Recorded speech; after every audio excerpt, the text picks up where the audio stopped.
बड़ी खबर यूपी से। आज प्रधानमंत्री मोदी का वाराणसी दौरा है। इससे पहले सीएम योगी का बयान आ गया, कहा आज काशी विकास के नए अध्याय का साक्षी बने। प्रधानमंत्री मोदी लोक कल्याणकारी परियोजनाओं का लोकार्पण करेंगे। महिला सम्मेलन में मातृशक्ति सशक्तिकरण पर संदेश मिलेगा।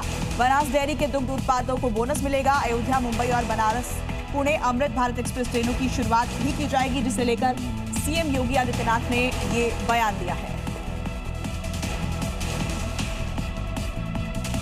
खबर राजस्थान के सवाई माधोपुर से, जहां रणथंभौर टाइगर रिजर्व में उस वक्त पर्यटकों की सांसें अटक गई जब उनकी सफारी गाड़ियों के बगल में दो बाघ एक दूसरे से भिड़ गए और उनकी गुर्राहट सुन यात्री वहां सहम गए।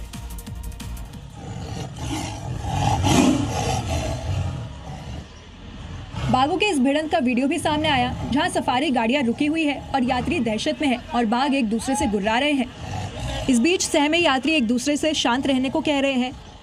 चुप बिल्कुल। इस बीच अचानक एक बाघ भागते हुए रास्ता पार करता है तो दूसरा बाघ भी उसे घुर्राते हुए उसके पीछे जाता है और उसे घेर लेता है। इस दौरान बाघों की दहाड़ सुनकर सैलानियों में रोमांच और दहशत का माहौल बन गया। आइए अब आपको दिखाते हैं देश की राजधानी दिल्ली से जुड़ी 5 बड़ी खबरें। महिला आरक्षण को लेकर दिल्ली में सियासत तेज। महिला कांग्रेस ने अलका लांबा के नेतृत्व में विधानसभा घेराव का ऐलान किया। इसी मुद्दे पर दिल्ली विधानसभा का 1 दिवसीय विशेष सत्र बुलाया गया। महिला आरक्षण के मुद्दे पर होगी चर्चा। आईआरसीटीसी घोटाला मामले में लालू तेजस्वी की याचिका पर दिल्ली हाईकोर्ट में सुनवाई आज। 30 हजारी कोर्ट में सीबीआई अधिकारियों की सजा पर फैसला संभव। बारामूला सांसद राशिद जमानत याचिका पर भी हाईकोर्ट में होगी आज सुनवाई।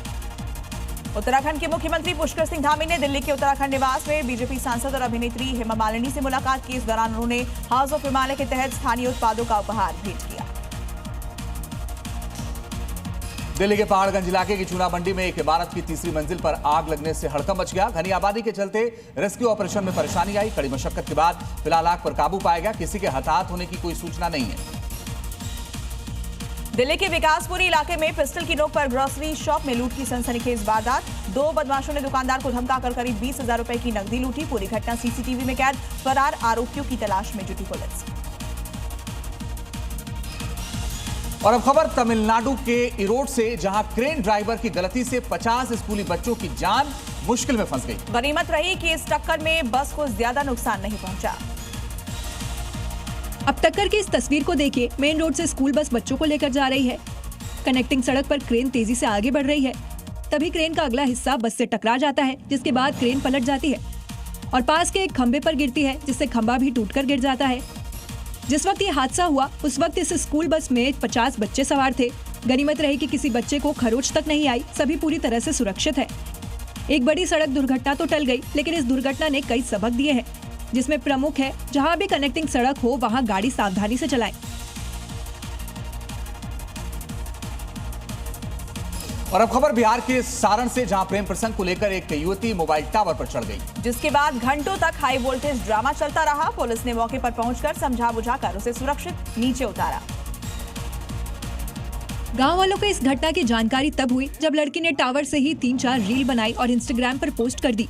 रील में लड़की अपने बॉयफ्रेंड अजय मांझी से शादी की इच्छा जता रही है और कह रही है कि उसके परिवार वाले नहीं मान रहे। लड़की अजय से शादी नहीं होने पर टावर से कूदकर जान देने की धमकी भी दे रही है। इस रील को 6 घंटे के अंदर से 10,000 से ज्यादा लोगों ने देख लिया, जिसके बाद टावर के पास लोगों की भीड़ जुटने लगी। चंद घंटों में हजारों लोग टावर के पास जुट गए। घटना की सूचना मिलते ही दाऊदपुर थाना पुलिस और फायर ब्रिगेड की टीम मौके पर पहुँच गयी। और अगली खबर है वाराणसी से, जहाँ मामूली टक्कर ने खौफनाक रूप ले लिया। जहां पुराने रंजिश के चलते युवक पर सरेआम ईंट पत्थरों से हमला कर उसकी हत्या कर दी गई। पुलिस ने 9 लोगों को इस पूरे मामले में नामजद किया है। वाराणसी में गाड़ी से हल्की टक्कर के बाद विवाद ने हिंसक रूप ले लिया, जिसके बाद 10 से 12 हमलावरों ने युवक पर ईंट पत्थरों से जानलेवा हमला कर दिया। अपनी फैक्ट्री से लौट रहे मनीष कुमार सिंह को घेरकर पहले गाड़ी में तोड़फोड़ की गई, फिर बेरहमी से पिटाई की गई, जिससे उनकी मौत हो गई। हमलावर दहशत फैलाते हुए मृतक के गले से सोने की चेन भी लूटकर फरार हो गए। पुलिस के मुताबिक पुरानी रंजिश इस घटना की वजह मानी जा रही है। लालचंद प्रजापति और आशीष राजभर समेत 9 आरोपियों पर FIR दर्ज की गई है।